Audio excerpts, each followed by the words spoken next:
First off, I want to thank you all for watching the 101st episode. So today we have updates on 3 cases: the Rocky Myers, the Casey Anthony, and the Mendez brothers. In 1991, Ludi May was attacked in her home, stabbed to death, her and her cousin. Both of them initially survived, but Ludi May died shortly after. Both of them were described their attacker to be short and stocky. At the time, 2 different people had been arrested, I believe. One of them was Colbury's, and he is the one who pointed fingers at Rocky Myers. And at the time, Rocky Myers actually did have a record for theft, but there was inconsistency at the time, whereas Rocky, at the time that he was caught, was wearing dark colored clothes, while the perpetrator had been wearing light colored clothes. He also had a really bad case of eczema and dandruff, and the police had been unable to find any form of DNA that pointed him to the crime scene. No fingerprints, no skin, nothing.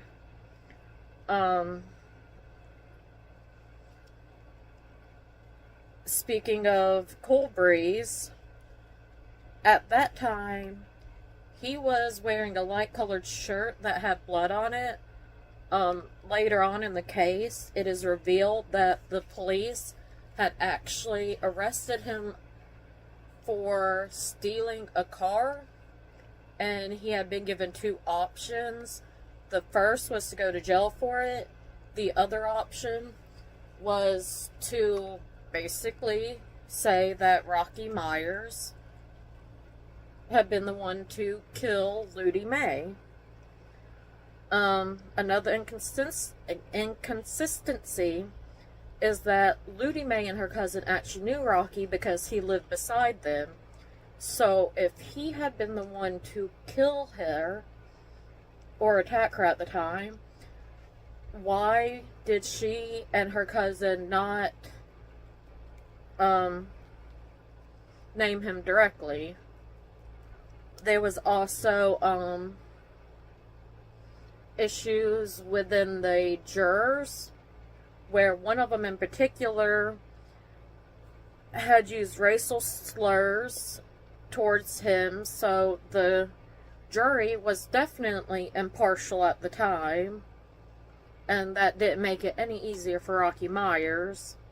So unfortunately, he was convicted and given life with no parole. And then later on, a judge overruled what the jury had said or suggested, and instead gave him the death penalty instead of life with no parole.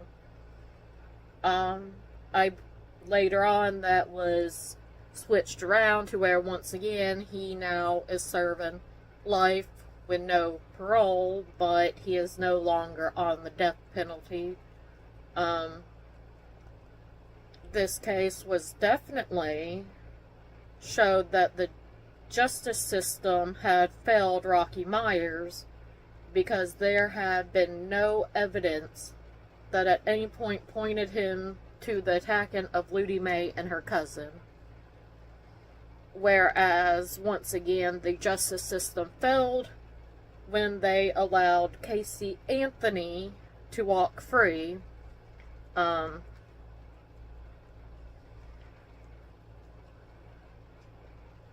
Her daughter went missing at least a month before she even reported her to be missing.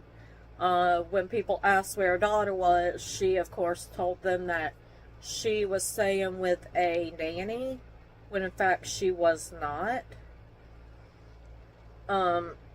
And people reported that while her daughter was missing, she was acting strange. Her car was left abandoned, and when her parents got it back from being impounded, her mother was the one who actually cleaned the car because it smelled disgusting. In the back seat, no, the back trunk, sorry, they found a big black bag while she did. The police, when they checked her car, they found remains, human remains, a stain, and a strand of Kaylee's hair in the trunk of Casey Anthony's car.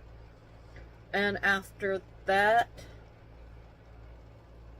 and 5 months after that, they then found Kaylee's body a mile away from her home.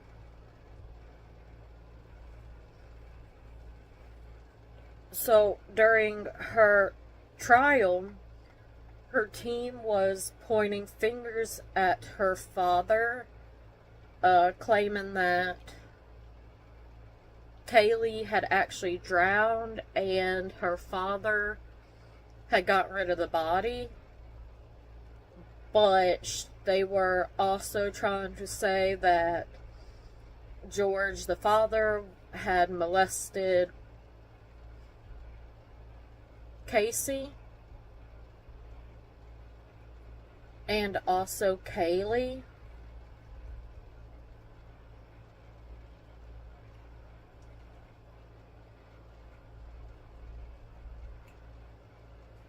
And so eventually she got let off. Later on, after she was released, her whole defense had been that Kaylee drowned. But there were some statements that she made, and one of them had been that Kaylee could not have gotten to the pool herself because it was an above ground pool. So by doing that, she has once again proven herself to be a liar. I do know that it was suggested that she actually accidentally killed her daughter by using chloroform because she wanted to go out and party. The last case is the Mendez brothers. I'm pretty sure I just said that wrong. But, I actually feel bad for this case. In a way, they kind of remind me of the Gypsy Rose case. But they killed their mother and father. They were suspects at the time, but the police did not really have any proof. It wasn't until a year later Eric had told his therapist what happened because he was guilty about it. At that time, the therapist was actually seeing another woman, and the mistress went to the police and told the police all about it. And of course, the therapist had actually written that stuff down, so there was written notes about it. It was revealed during the trial that they had been abused by their father, and their mother knew about it and let it happen. Of course, the prosecutors said that that was an abuse excuse, and most likely a lie, and of course that it had nothing to do with the current case. So their defense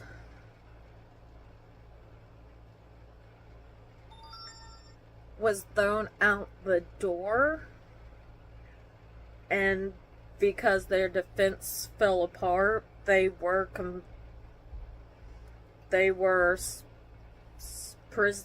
sent to prison with life with no parole.